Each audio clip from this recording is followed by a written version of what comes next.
Imagine standing in the year 1010 CE.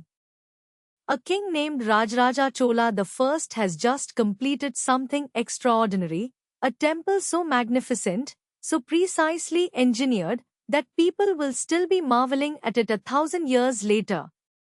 Today, we explore Brihadeeswarar temple, one of the greatest architectural achievements in human history, and the spiritual power that inspired its creation.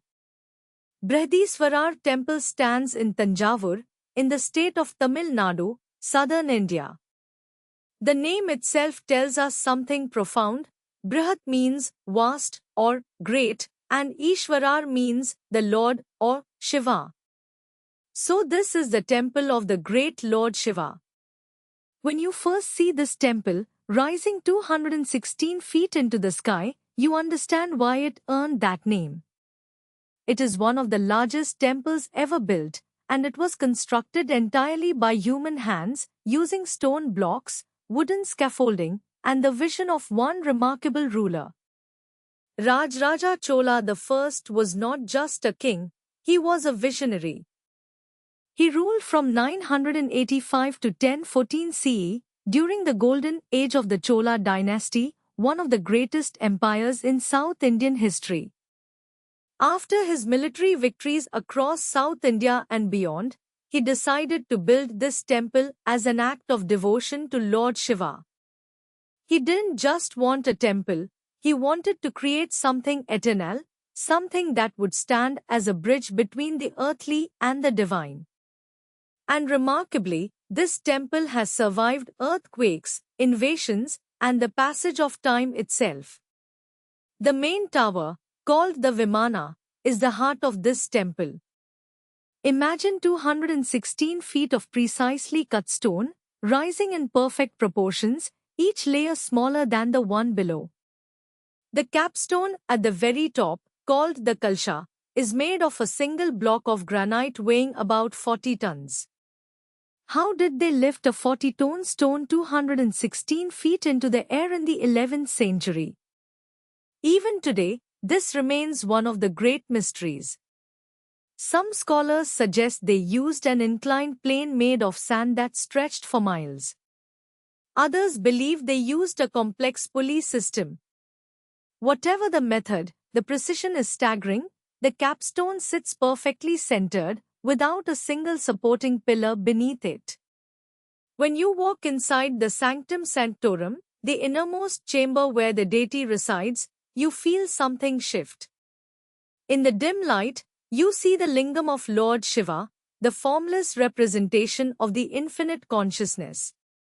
The lingam here is carved from a single piece of stone.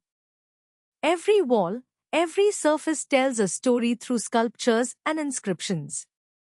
These were not just decorations, they were teachings, meant to remind devotees of the divine principles they represented. The temple grounds themselves are a marvel of urban planning.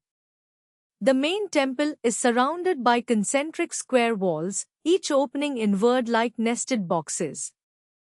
There are smaller shrines dedicated to Nandi, the sacred bull who serves Shiva, to Kartikeya, Shiva's son, and to the divine feminine energy. Everything is arranged with mathematical precision. This was not accidental. The ancient architects understood something about how space, geometry, and spirituality connect. Here is something most people don't know: the temple walls have no mortar. The stones are cut so precisely that they fit together without any binding material. In over 1,000 years, with countless earthquakes in this region, these stones have remained locked together. When you run your hand over the joints, you cannot slip a knife blade between them. This is not just architecture, it is a testament to a knowledge system we have largely forgotten. The Chola kings didn't just build temples for prayer. They built them as centers of learning, art, and community. Brihadeeswarar was a university of sorts. Sculptors came to study. Dancers performed the sacred Bharatanatyam in the courtyards. Yes, The classical dance form of India was born in temples like this. Musicians composed music here. The temple was alive. In the Sanatan Hindu tradition, visiting a temple like Brihadeeswarar is not merely an act of worship, it is a journey inward. You stand before something built 1,000 years ago, crafted with absolute devotion, and you realize that the person who carved that stone, the king who commissioned this temple, the millions who have prayed here, all of them were reaching toward the same truth. They were reaching toward something eternal, something that cannot be destroyed by time. Today, Brihadeeswarar Temple is a UNESCO World Heritage Site. Pilgrims still come, as they have for 1,000 years. They offer flowers. They ring the bells. They sit in silent prayer. And if you visit, you will feel it too, that sense of timelessness, of standing in a place where human creativity and divine inspiration have merged into stone and silence. The lesson Brihadeeswarar teaches us is simple yet profound. What we build with love and purpose outlasts us.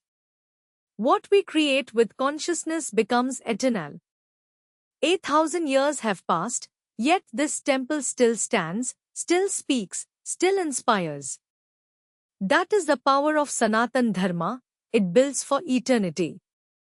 Thank you for walking with us through the halls of this magnificent temple. If this story moved you, please like, subscribe, and join us as we explore